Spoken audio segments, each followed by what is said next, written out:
The Working Artist Project is brought to you by Second Line Arts Collective. Learn how you can support at secondlinearts.org.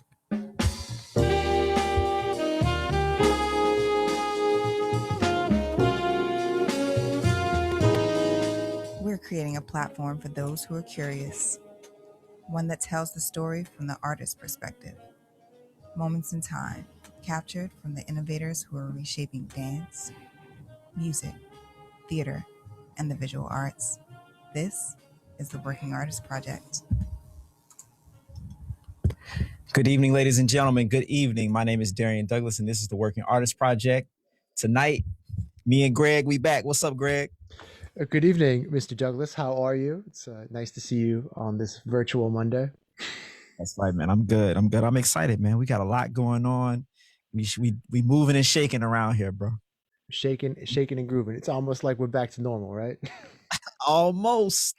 Yeah, man. So today we got a special guest, but before we introduced our guest, we got some housekeeping to do.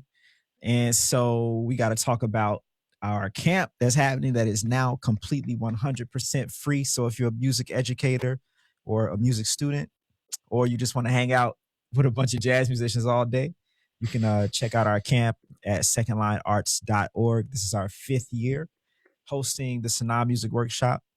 And because of COVID, we wanted to make that thing free, which is our 2nd year in a row. So that means y'all got to donate some money so we can keep this going, keep the musicians working. Right, Greg?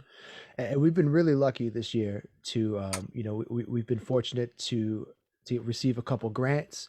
And we've been especially fortunate to receive a lot of private donations from people this year. So this year is specifically happening for free because of the generous donations of a select few who believe in us, and we really appreciate it. And we're looking to create an amazing camp experience this summer. Yeah, because of organizations like the New Orleans Jazz and Heritage Foundation and EPNO, we can bring the music to the people for free. Totally. So y'all go to our website, secondlinearts.org, and sign up and come get this free knowledge. You know what I'm saying? What? Go ahead. It's not free knowledge. It's $1 million knowledge. That's right. It's $1 million.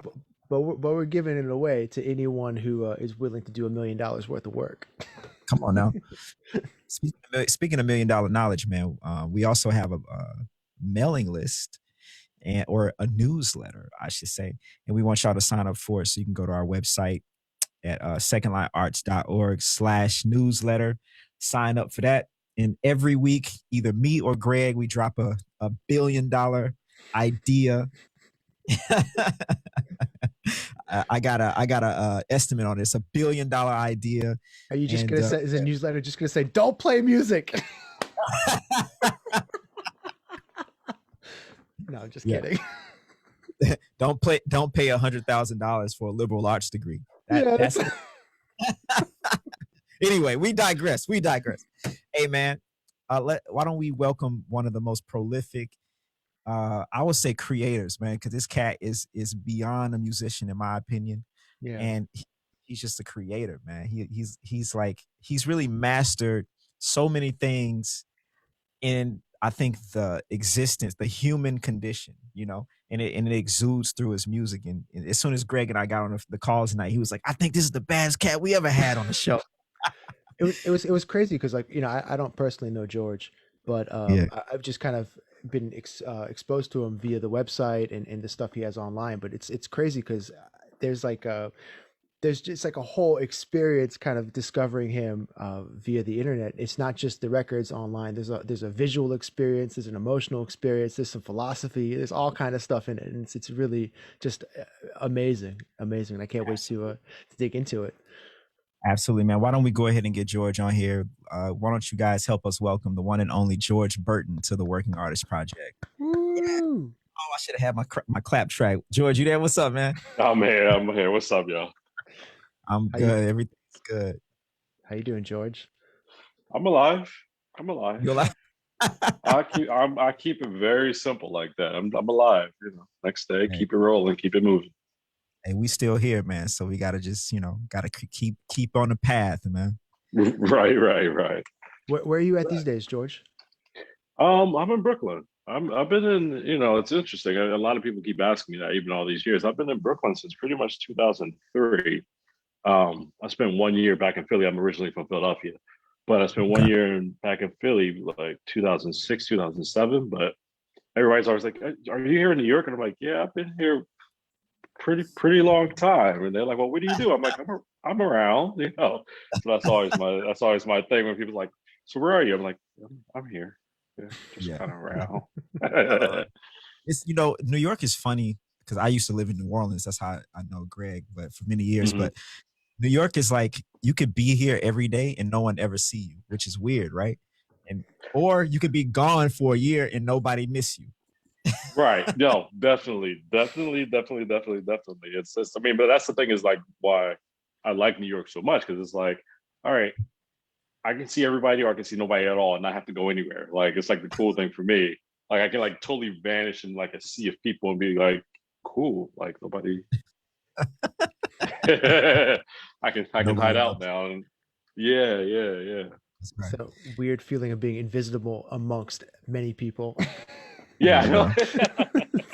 yeah. Man, George, I want to jump right into this, man. And I do want to give the people, you mentioned Philly. So you grew up in Philly and you didn't like at least from your bio, it didn't seem like you went to like a jazz school or this You and that. played You kind of violin or viola? yeah. Yeah, so I'm like this weird mixture of a lot of things, which a lot of people kind of don't know. It's like if you know me when I was a kid, then you'd be like, "Oh yeah, he does that." And then in a different part of my life, it's like, "Oh yeah, I knew him when he was doing that." In a different part of my life, they're like, "Oh yeah, I know when he did that." But I actually grew up playing classical violin. So I grew up playing Mm, classical violin and piano because my mom was a violin teacher for 30 plus years in a school district. And my dad was, who just recently passed away, was a church organist, mm, church pianist, and he played a lot of classical music. So I played violin and piano years for years and years and years. And when I was 14, 13, 14, I thought I was going to be the next like Pinkus Zuckerman. So I started playing viola also. So I'm like the concert master of my orchestra and then sitting like first viola chair in another orchestra, and then and then playing piano for like small. So I was doing a lot of things classically, but I'm what makes me weird is as I was doing all this, somewhere in high school, I met a bunch of cats that were um we became like great friends at the time. That were deep into jazz, and these cats was like Jalil Shaw and Jonathan oh Blake, and wow. these are my peoples. Like Blau, we all went to the same high school. We're hanging all together. So like somewhere in like 10th grade, 11th grade, I was like, so I'm trying to figure out this jazz thing, and they were like kind of like cool. And Jonathan's dad was the great John Blake Jr. So I was taking lessons with him, and his dad and my mom were like really good friends, and but they didn't really have an interest in jazz violin. They were like, "Don't you play piano?" And I was like, "Yeah, but like I got this violin thing over there." They were like, "Yeah, but there's no piano player here." I was like, "Yeah." So I could play violin over there, and somehow they just kept pushing me over there, and I was like, "Yo," they were like, they was like, chords. I was like, "Yeah, I know chords. I got my theory. I can do all that." They were like, "But I got this violin thing," and they were like, "No, go sit on the piano." So it's so that was kind of like my intro to like why everybody knows me as a pianist up here in New York, but then everywhere else in Philly they're like violin and viola, classical, the whole thing. Um, Yeah. but that's probably where you're sensing my whole jazz, non-jazz weirdness thing going on. Yeah. Well, like just I think it's so common for people to be like, oh, I did this and I went to jazz school or I went to conservatory from an early age. And Hmm. cats can be, especially cats that are on your level of musicianship, like they've been groomed since they were two to be a jazz musician, so to speak. You know what I mean? Right. I mean, there was a lot of that in Philly. Philly was deep because it's I was talking to somebody else about this a few weeks ago, but Philly's deep because it does have that very, very, very thick jazz tradition. You had like, Mhm. I mean, where do you start? You had McCoy Tyner, Coltrane had a stint there, Davis had a stint there, you had Shirley Scott, you had, I mean, this list is so insanely long. It's like, it's to go down it would be like, oh yeah, I forgot about like 5 people there. But the tradition, I want to say the jazz tradition, but that's not even actually true. The music tradition in Philadelphia is insanely deep, because when I was growing up, as I was saying, like there was like Renard Edwards, who was like one of the first Black violists for the Philadelphia Orchestra, and he was hanging around, and he's coming over my house like, yo, George, pull out that viola, let's see what's going on. And then a couple weeks later, John Blake Jr. would come over and be like, pull out that violin, what you doing? And these cats, they were just around like all the time, whether he was playing classical, jazz, or whatever the situation was. These cats were around, and they were just like, the tradition was deep, and it just kept being passed on, which is something that I know happens in New Orleans. It's like the same type of, like, it literally gets passed on generation to generation, with the care and the knowledge and understanding of like, this is how it actually is. This is what it's actually supposed to be about. So, Yeah. It's that, like, Greg grew up in New Orleans, so he knows all about that. He grew up, his mentor was Alvin Baptiste. I don't know if you're familiar with him. Yeah, I am definitely familiar with him. Yeah. And so, yeah, me and Greg, we both had Alvins. My mentor, I'm from Jackson, Mississippi, and so his name is Alvin Fielder, and he was one of the founding members of AACM in Chicago. So, so like that mentorship and that passing on the knowledge, especially I think in the Black community, is kind of sacred. It's kind of like church almost, Oh, it definitely is. It definitely is. Like it's yeah. I could give you like 35 examples, like just like that, of how that happens in the Black community. It's like, so definitely is. So I want to fast forward to this record, Reciprocity. And I'm just like, what was the inspiration for it? Man. So this album was, I'm actually older than people think I am. I've been around a long time. By 86, you look by 86, bro. No, man, I was gonna guess 23 tops. Oh man, I'm gonna have to send Zoom some dollars. They got that fade your face thing going on. You could just Venmo me. It's all good. Oh, okay. Well, that works too. Yeah. The album Reciprocity. So Reciprocity, it's because of my weird background. I did a stint where I worked at a summer music program, a summer arts. We weren't allowed to call it a summer arts camp. It was like a summer arts community or whatever, for like 10 years. So I've always been like, I went to the creative and performing arts in Philadelphia. So I've always been in the arts. Like when I say like I'm a musician, but I've always been like around dancers all the time. I've always been around visual artists all the time. I've always been around writers all the time. I've always been around the theater all the time. Like I'm like deeply into the arts. So to the point that like I know like a lot of different things. But when this album came around, my first album, I like released the album and I was like, all right, cool. I'm just gonna release this album and like I'm gonna write a bunch of tunes and we're just gonna play. And we're gonna burn out and like every jazz musician, we just gonna we going all in, And it's and I was thinking about it like, all right, so I gotta do another album, or I think I do. So I'm gonna do another album. And I sat and thought about it a lot. And one of the things that I had already had a few tunes, and then I had a couple other few tunes. And my biggest thing about this album was actually making an album that's cohesive from the beginning to the end. That's like I'm older, so it's like that's my thing. I don't understand the idea of singles or tracks or dropping 2 songs before the album. I don't that's the concept. I'm just like I get it, but like it's not my thing. So putting this album together, I wanted to. One thing I thought about is like I wanted to make it. I needed to simplify everything that I was doing, or all the music that I had done, or all the just try to simplify a very particular sound and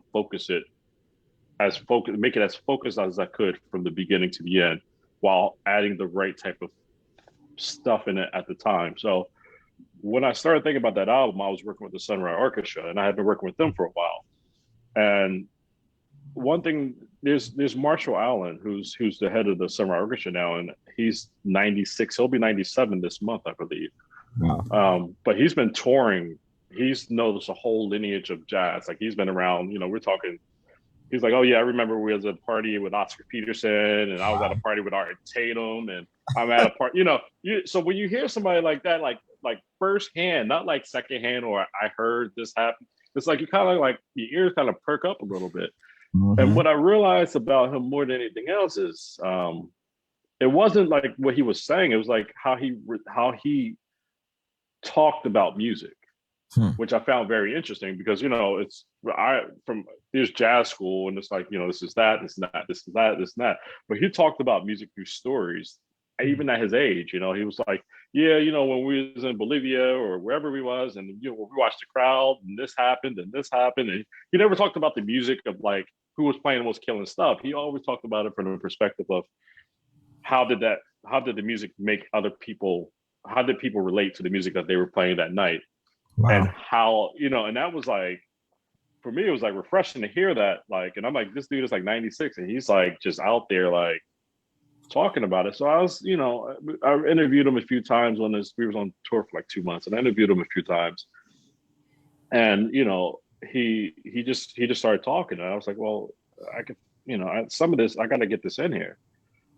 And then another part of the album was, just trying to open up the harmonic aspect of it to the point where there's like no actual harmonic aspect. It's a couple tunes on there. People are like, oh, what's the changes? And I was like, yeah, quietly as it's kept, there's not a single change on that track. And people are like, wait, what? I'm like, yeah, no, there's, I like really opened it up. Like, and then there's other tracks that's like straight changes. So I just tried to put it together in a way that it was like, one, it touched people, or I tried to get it to touch people in a way that Marshall explained how, this guy's 96, who I wanted to say like how music should go. Like he's lived it all, he's seen it all, but try to get it to be relatable to every single person that listened to the album, whether you was a jazz cat, whether you was a rock cat, whether you was a R&B cat, whether you was, or whatever you consider yourself to be, because I don't even understand that concept of putting yourself in boxes, but just that alone, so that's in a small nutshell, that's how it came about. Okay. Yeah. I like that a lot, man. That's such so many fascinating bits of information you dropped there. But I just wanted to say earlier, I love the title of your first record so much. Oh, it's like, man, and I love also the title of the second record. And I was just kind of like, when you were talking about kind of like the being influenced by so many different works of art, dancers, visual artists, and things like that. It's just in checking out the title of the record, the artwork, and then hearing the music. It's like this whole experience where I get to like smell, hear, look, taste, and like all these different things happen. And I love it because it's again, I think maybe what you were touching on earlier, everyone has a different relationship with music, and some cats just grow up doing music in school and stuff, and so right. two fives are real, just as real as that time we were playing a gig with some cats and wherever, that's definitely true. But I want to commend you on, even before hearing you say that, like I just, you kind of took me on a ride on a lot of different senses. But going back to Reciprocity, when you were writing the record, were you thinking about like, did you have a couple tunes and then you were like trying to like make a flow throughout the entire album, or did you like compose the entire album as like a piece of music? So I had a few tunes, and one thing, there's something that I do that I learned from my career has been playing with a lot of, they call me the old head now, but my career has been composed of playing with a lot of old heads, and I played with Odine Pope for years. I don't know if anybody knows who that is. Absolutely. I'm sure. Yeah. So I played with them from like 2002 to like 2013, and being on all these stages everywhere. And like one thing that he would do was he would let other cats on the stage that have the stage. Like he would literally be like, all right, George, you got it.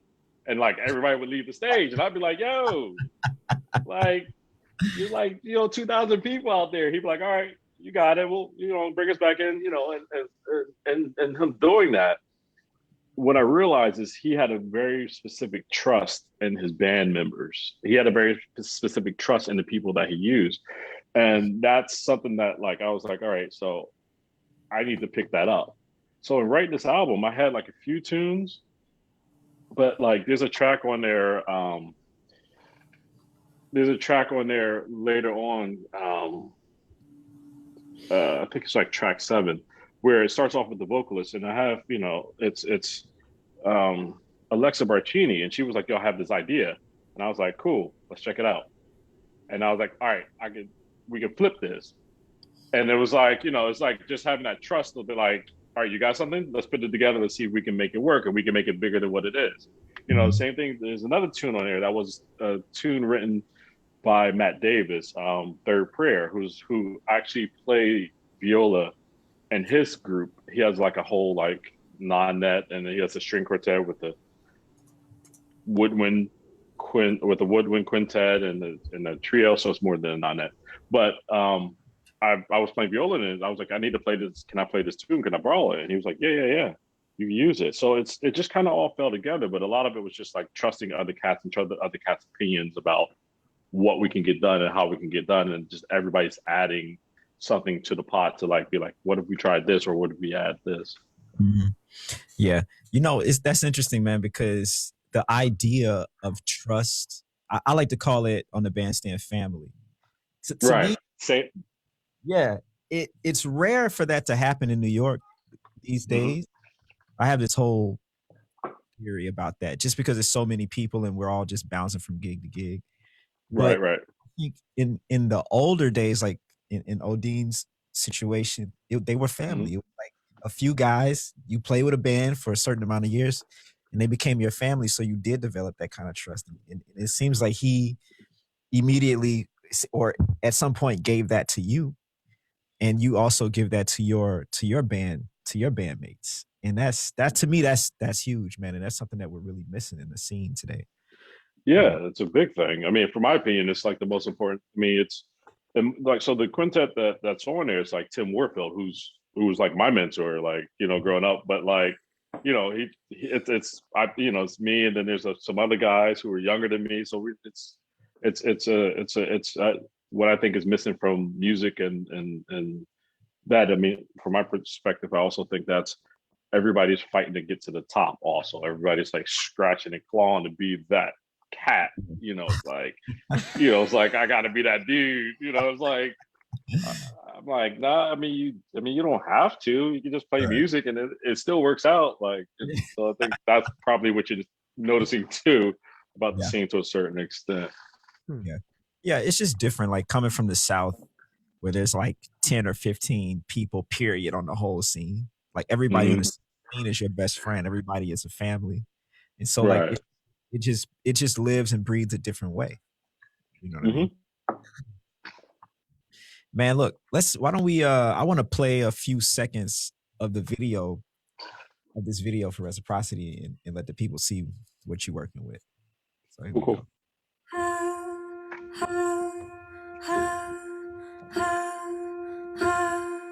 How many times I've tried days go by, I just get older and never wiser. Days go by, I get old. How many times I've tried to revise the story of my life, but every time. Man, like it's funny because early, like, first of all, the music, the visuals, all of that is perfect, and I was like, man, should I ask for this whole thing, because it's not that long, and also it's killing. But that's what you sent me, so I was like, I'm gonna just let it rock. But I think that, like, first of all, I just want to know, how did you afford to pay for All right, so I have a dirty secret. No, so there's something. I mean, I'm like, if I can be real, I'm like kind of like a old school hustler to it. Like, I'm like, to be on some real shit, I'm like an old school hustler in a way that people don't even realize that still exists. Okay. Um, and my dad was a church musician, so he his hustle was like, all right, so I got the funerals this week, I got the weddings this week, I got church this week, and then rinse, wash, repeat, and then I can slide a couple more in there. Right. So that's my whole perspective about how to like get things done. Like you just gotta really, really, really push. But the other side of that is like you gotta be resourceful as Hmm. and when I say resourceful, you kind of, for me it's like for me it's like I look for things in people that I can use. Like I like I don't like if somebody else is doing all these things, I don't go running to that be like, can you do this for me also? I'm like absolutely not that dude. But I'll look for something and I'm like, I can use that. I can definitely use that. So that Mhm. particular video was done by an animator named Sigmund Washington. Hmm. Sigmund Washington is a brother. He's from Texas. And we just met 2 years ago and we had all the same friends. So Sigmund he was in Philadelphia when I was in Philly. He went to University of Arts. I went to Temple. We had all the same friends, but for whatever reason, we just never crossed paths. So a friend of mine who lives in she lives in Switzerland, she's been there, 15, 16, 17 years. She had a little small 30-second video done by him. And I was looking at it like, yo, this dude is ridiculous. And he only had put out nothing big before, and then he hit me up, and then like I saw some other videos, and like conceptually he had like everything like there. I was just looking like this dude is the shit. So, I recorded the song. Me and Alexa, we tracked the song, and I sent it over to him, and he was like, we started talking, and he was like, oh yeah, I was in Philly when you was in Philly. I was there at University of Arts for jazz saxophone, and I was like, oh shit, cool. And then he hit me up, we started talking and we started talking about concepts and trying to tell a story. And I was like, my biggest thing about jazz people or jazz musicians who put out videos is like conceptually they're not there. And it's like, I remember growing up and like all the cast was like, when you take a solo, you want to tell a story from the beginning to the end, yada yada. And I was sitting there thinking like, so how can I make this whole thing one long story with the solo? It's like, how do we do this and make it a jazz video, but not make it cheesy? But like, it's like all these layers that we talked about this for like 3 months. Like I would call him, I send him a bunch of stuff, and he called me and be like, "Well, what do you think about this?" We talked about a bunch of directors and a bunch of, with a whole line of like stop motion animators, because that's what that particularly is, Right. which is a very specific style of animation. If anybody's listening to, or if anybody's seen stop motion, it's he's literally watercolors, like water paints and markers and things of that nature, and he's moving every single scene in like I think he was doing 24 frames per second. Oh my Wow. god. But yeah, it's like insanely timely, and insanely, and it adds a little jerkiness to it, like Gumby, that like kind of like, like Yeah. gives it like a certain thing that you go, that's cool. But like, so, it's the artistic nature of it. But Mhm. he's not young, but it's something that he just got into in the last like 3 or 4 years. And I was Wow. like, "Oh, so can we do this?" And he was like, "Yeah." And I was like, "All right, so how much is it going to cost me?" And he was like, "Well," so we worked out a little shiny deal real quick, All right. so. And then and it all worked out, and I deal to, I mean, ideal to a nutshell was like, if we can get this, I'll do everything I can to push it, and I have an amazing publicist. And I was like, well, we'll push this to the end, and and it just kind of worked out, so it's like, I was like, oh, this is way better than it's just like I'm like really self-critical. So it's like anything that's like anything wrong, I'm like, oh man, let's just trash it, And I was looking at that like, oh dude, man, they're not going to even talk about my record, man. They're not going to care about me. Did I? what I do to myself here? Like he just killed it. Well, So I think the visuals and the music match perfectly. It's like they're soulmates. You know what I mean? Totally. And, yeah. and when I saw the whole presentation from it, honestly, from your website to the video to the music you're creating, it's funny that you mentioned that you had a really amazing publicist, because I thought to myself, this dude's publicist is on point. Like, Yeah, she's killing. Yeah, she's killing. yeah, like I was like, wow, you guys really killed it, the whole package, man. And you got several awards: Tacoma Film Festival Best Video, London Music Video, Just Independent hey, Short Award. just to throw this in there, all the young cats out there just trying to hire a publicist. This gentleman George here has an amazing art of substance. So all that starts with creating some bad art, right? Then you get a publicist and they sell it. But the Yeah. publicist is not the secret. Yeah. Don't tell my publicist that. She would be like, "Hey," I'm like, "Hey, look, we cool, right?" No. You got to set her up.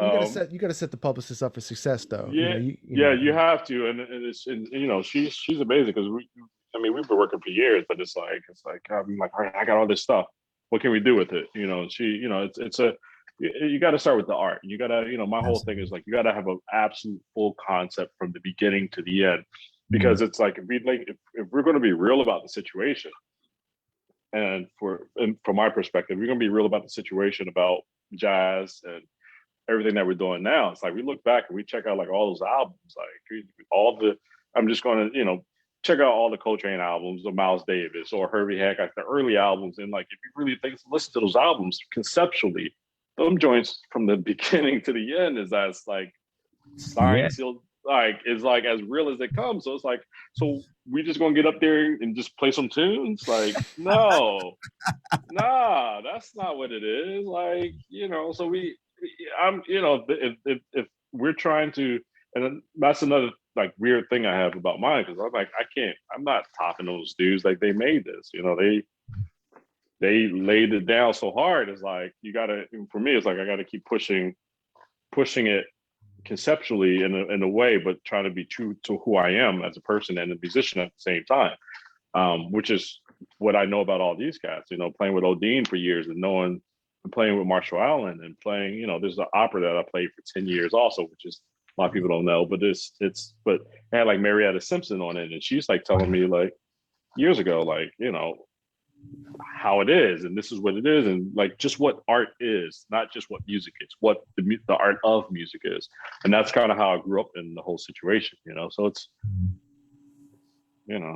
Wow. When you're talking about putting together like the total package and things like that, and I just from, again, like checking out your work, I can see that spans way beyond just the music. And so maybe if you wouldn't mind speaking about like how I can tell you're incredibly intentional, but maybe could you discuss maybe some of your process on like in creating the art, like the artist, in addition to the music? I think I know what you're asking. Like I feel like I just have an experience like with the website, with the art on the album, with the words you choose to describe yourself and all that kind of stuff. It's like you really embody the idea of an artist, like Prince or something like that. So I'm never sure if I consider myself an artist. I'm kind of weird because I don't take myself that seriously as a person. It's a whole thing. This is a whole. We can talk about that later. But I remember, it's about 10. I don't know what year we had 21. About 2012, 2000, 2000, 2010, about 2010, 2011. I was teaching at University of Penn in Philadelphia, and they had a whole thing where they were giving Ramsey Lewis an award. And I remember, he came and they had a bunch of us, the faculty play, and we played and everything. And, he came up and he got his award and was like, thank you very much. And I was like, oh, nice to meet you, Mr. Ramsey, Mr. Lewis, I think I called him, I can't remember. And he said to me, and he was like, all right, he's like, cool, brother. And then he was like, so I was like, all right, well, I guess, how sometimes that's like kind of like, that's like it. So, I was like, I got off the stage and I'm walking in the back, and I'm walking to the coffee machine or something. And he's like, George, yo, come over here, young brother. And I was like, oh, what's up, man? And he was like, man, I really enjoyed your playing, yada yada yada yada. And I was like, cool. And I was like, I've heard all this stuff. I have this record, and you know how you do your thing, and you start running off his whole life story through records, and he was like, yeah. So anyway, he was like, when am I going to hear you? And I was like, oh, you just did it. Wow. He was like, no. He was like, when am I going to hear you? And I remember this very specific moment, and I was like, well, I just played, and he was like, yeah, I know, I hear the McCoy, I hear this. He literally was just running it off, and I could hear that, and I was like, man, why wouldn't you know? You're like, Ramsey was. And he was, and it's like, it's like, he's like, well, when are you gonna start to play? And I was like, well, I'm teaching at a university, and all right, well. And I remember that triggered something very particular of how I started to listen to music, and what I started to internalize, and what I started to keep, and what I started to really decide on what matters. How I listen to music, how I want music to come across, how I want a very particular sound to come across.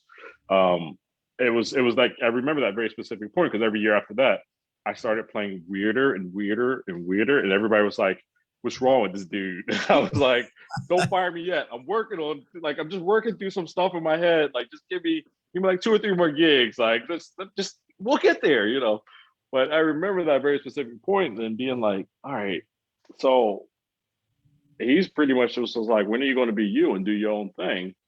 And I was just like, well, I kind of, it added on to what I already was in the arts world, what I already kind of knew, what I already kind of experienced, what I already kind of saw in other artists and other musicians and in theater. And like, when you watch a movie, you see like certain actors and actresses play the same character all the time, because they're literally just kind of playing themselves, so it's like Jack Nicholson, you see him and you're like, this dude is the same dude in every movie, right? Every movie whether he's going the Red Rum movie to like, it's like the same dude all these years. Yeah. And I was like, oh, all right. Yeah. It's like, all right. I'm thinking about all the actors like that now. Yeah.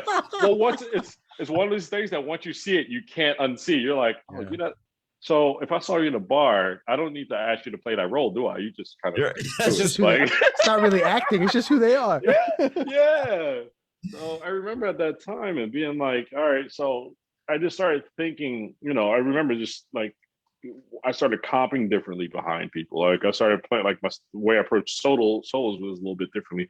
How I started to hear things was a little bit differently. It's just like, I just started like trying to tap into my own like brain and try to actually play what I heard, as opposed to playing like what I transcribed like 10 years ago or 5 years ago, or that album that like, oh, these are some cool. I just kind of like was literally kind of pushing that away so that I could try to figure out who I am as my own person and player and all that other stuff that comes with it.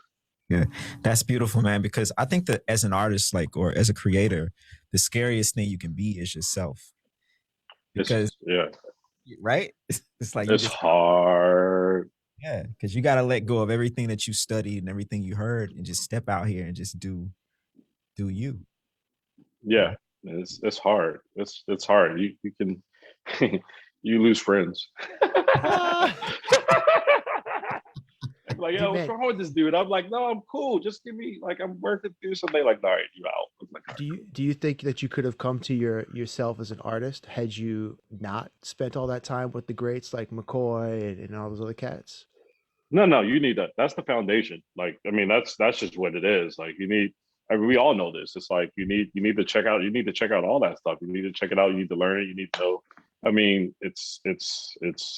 You have to. I mean, you can't with no foundation. There's nowhere to go. You can't build a concept on nothing. It's just what it is. Yeah, it's like we're always kind of walking that tightrope. It's like when do I have enough knowledge and experience in my life and myself to be an actual artist versus like being, 15, like I'm an artist, I don't need to study that shit.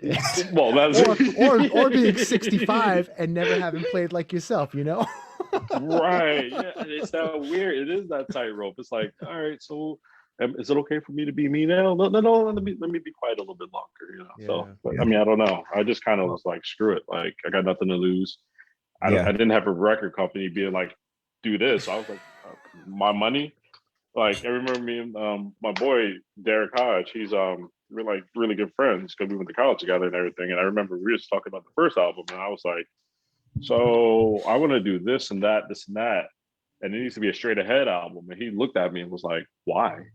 I was like, well, he literally just was like, why? He's like, you can do whatever you want. I was like, no, but it needs to, we can kick it off. And then it's and I did a recording before that. It was like ridiculous.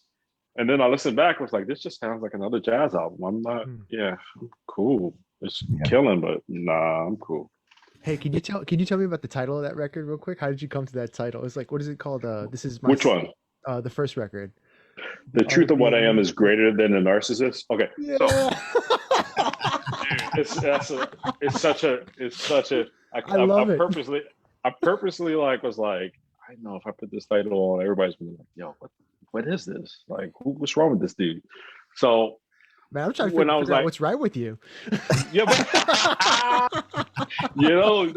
that's usually the line I use on everybody else. They're like, "What's wrong with you?" What's right with you? Like, but no, but so Mingus, so a friend of mine when I was like 16, 17 years old, I went to this summer program that I ended up working at later on.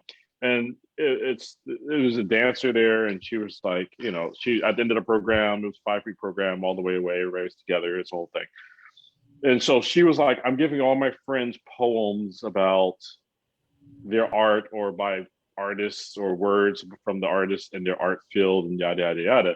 So she gave me one, a card, and, she gave it to me, and I was like 16, and I remember looking at it being like, oh shit, this is deep. And on it was a quote by Mingus.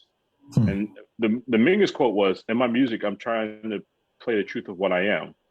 How can I play the truth of what I am when I'm changing all the time? And that stuck with me my whole entire career. Wow. Like, I was like, because like, if we're everybody's a little bit different, but I'm trying to be who I am all the time. Like, you like me, hate me, I'm just going to be and play. I'm just going to be me. And that stuck with me for, I don't know, forever. And the second half of that was, my first publicist, who was a good friend of mine, she was like, we were talking about putting out an album, and she worked with a big PR firm before, she started working with me. And she was like, you have to be a narcissist to a certain extent. And I was like, yeah, but I'm not, that's not even who I am. Like, we all have it, but so it became this long conversation about being who I am versus being what I need to be that type of, or to be perceived as that type of artist that you think you want to be, or I want to be, or whatever, however you place it in that space. And, and that's how that title became, because it was like, well, the truth of what I am is that's where my perception of it is greater than any narcissistic craziness that I may, or people may perceive me to be, or the truth of what you are may be stronger than the narcissistic part of your personality, because we all have like a certain dual, from my perspective, a certain dual part of that, it's like who you actually are versus how people perceive you to be. And people perceive you to be a certain place type of person because a certain narcissistic part of you, to a certain extent, like wants to force everybody to think. It's a whole thing. Don't get me started about this. It's a whole thing. It's getting too deep. Because I'm about to sink real deep into it. I'm like, you know what? No, man. I'm like I'm with you. I'm right here with you. I'm like sinking real deep into it. I'm like, they're gonna be like, oh, this dude is wild. About to solve a bunch of the questions in my life. Just stopped. Greg was on the edge of a breakthrough, George. Damn. Oh man. Yo. So can you Venmo me for that then? I don't know if I got that much money, man. That was some killing. That was just like, that was deep, man. Oh, there's hard times these days. You ain't noticed, man. Like, yo. I'm gonna get the IRS to send my half of the stimulus check over your way. Well, you know, I do got kids, you know. Right. So anyway, we're coming to the end here. So, but before we go, I do want to give you an opportunity to tell all the people where they can connect with you, where they can buy all your merch, they can come get a therapy session, they can. That's where we're at now. Man, not even that. No, it's like we gotta get enlightened, yo. That's like that's where we're at. We're getting enlightened. They can, become your followers. You know what I mean? I'm on. So I did something. I did something a couple of weeks ago, like a month ago, where like, because I got this the album was like nominated by the NAACP, and I was like, all right, and I was like, cool, I am somebody. So I went on all my social media and I was like, all right, so I'm gonna change my name to George Burton Official.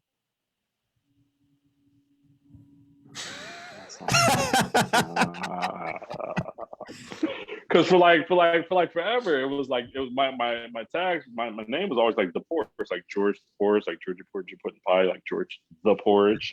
Yeah. It just became the Porch, and then like last couple of weeks ago, I changed it to George Burton Official. I just was like, this don't feel good, so I changed it back to the Porch on all my social media. I just was like, that's not even who I am. Like, I'm not official. Like, I mean, yeah, but that's just not how I look at myself. But so you can find me on the Porch on every platform, and I have my website, which is the best place to go because I can make it shiny. Which is georgeburtonmusic.com, which I try to keep it, together as best as I can. Yeah. So I can vouch, man. That website is beautiful, man. So are you maintaining that website yourself? I do everything myself, literally everything except for the publicist. My publicist takes care of like publicist stuff. But I literally do like from the design of the album to the producing to the website to I literally do everything. Wow. That's incredible to hear, because you have created a complete package of just some beautiful work, man. Really appreciate it. Just trying to keep it moving. Absolutely, bro. Look, man. Hey, George, man. Thank you so much for coming on the Working Artist Project, man. Oh, thanks for having me. Really appreciate it. Yeah, bro. It's been a vibe. Hopefully I ain't talk your ear off about craziness and therapy sessions and hit my therapist up after this. Like, so I was talking to some guys today. And she's like, yeah, that was all about you. I'm like, yes, yeah, I gotta work it out. Like, I gotta work it out. we may need a group therapy after that, actually. That's right. What time is this happening? Yeah, bro. So, thank you for having me. So, yeah, absolutely. Hopefully I talked enough. You did it. You did your thing, man. Yeah. Well, my name is Darian Douglas. I'm Gregory Ajid. Thank you so much, George. It was such a pleasure having you on this evening. Absolutely. Thanks. See y'all next time. Peace.